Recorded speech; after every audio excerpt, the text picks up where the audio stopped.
Michael Yoshida live with the latest trouble on the Orange Line. And it's not just those Orange Line trains, a Red Line train also out of service tonight. All of this after a new Orange Line train experienced a brake issue earlier today here at Wellington Station. It's terrible. Frustrated T-riders after all the new Orange Line trains were taken out of service following a brake problem. I guess that's a good idea. Yeah.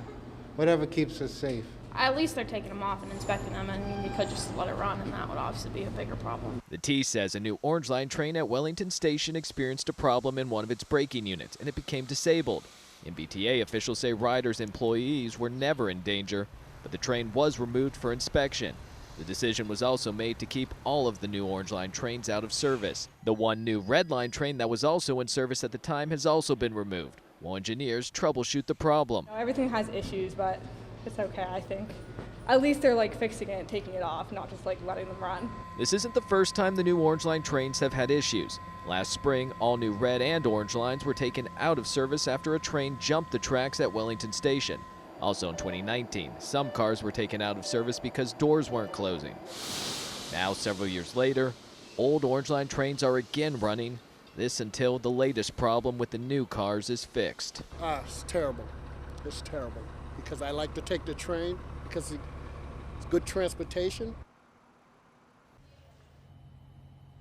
According to court documents, it was several months ago when a postal worker here in Lowell approached a supervisor with a scheme to divert packages he thought would contain cocaine.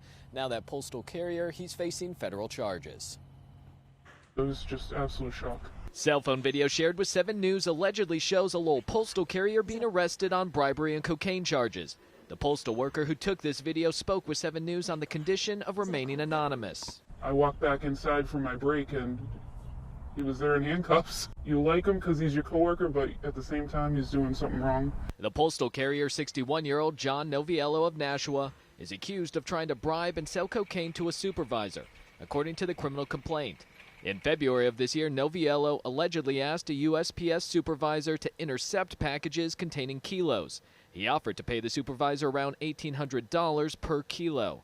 Noviello said he was interested in packages from Puerto Rico and that he'd done this for about 15 years with another supervisor, and it had paid for his second home. The supervisor then contacted authorities and an investigation began. According to prosecutors, Noviello allegedly put $850 in a Dunkin' bag in the supervisor's vehicle, which they say was a bribe to convince him to go along with the scheme. The documents reveal that at one point the supervisor asked Noviello what to tell customers looking for their missing packages. He said, if somebody calls, you say they're missing paperwork. And last month, investigators had the supervisor take part in a controlled cocaine buy from Noviello, and on May 12th, he was arrested. You just never know. Those who use and work at the post office on Father Morissette Boulevard say they're stunned to learn of the arrest. I would assume things like that happen undercover and people just don't hear of it. Yeah. Thinking he's just another coworker is it's unbelievable.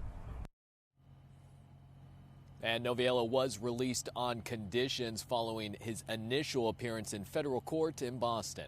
We're live in Lowell tonight. Mike Rashida, 7 News Night Team. Well, Adam, everything is back to normal in this busy area of Boston tonight. We are still waiting for information on that shooter, but we can report the victim is expected to be okay. It's really sad to hear. Makes you wonder. On a beautiful and busy afternoon in the city, a shooting by the Boston Common. We were down over on a bench in the Common. We were just sitting there, and then all of a sudden we heard 2 shots or pops.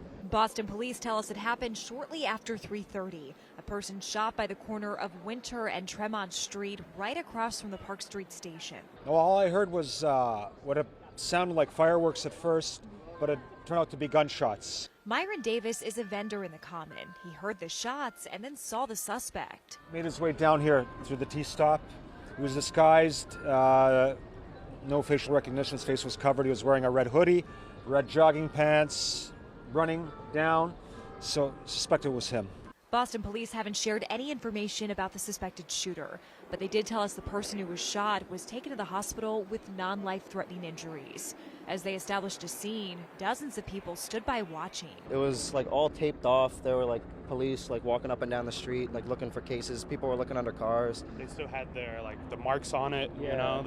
They were actively still searching, checking through the trash. The afternoon shooting causing impacts on the T. The MBTA says red and green line services were briefly delayed because of the scene right by Park Street. It quickly cleared, but not before causing a stir in this part of the city. I don't know, it's scary. You know, I think I'm invincible until I'm not. And back out here live in the area where this all happened this afternoon, the Suffolk County DA reacting to the shooting, saying in the midst of everything that happened in Texas this week and an afternoon shooting here in Boston in a busy area of the city, he is praying that people will, quote, join together to reduce illegal guns on the streets.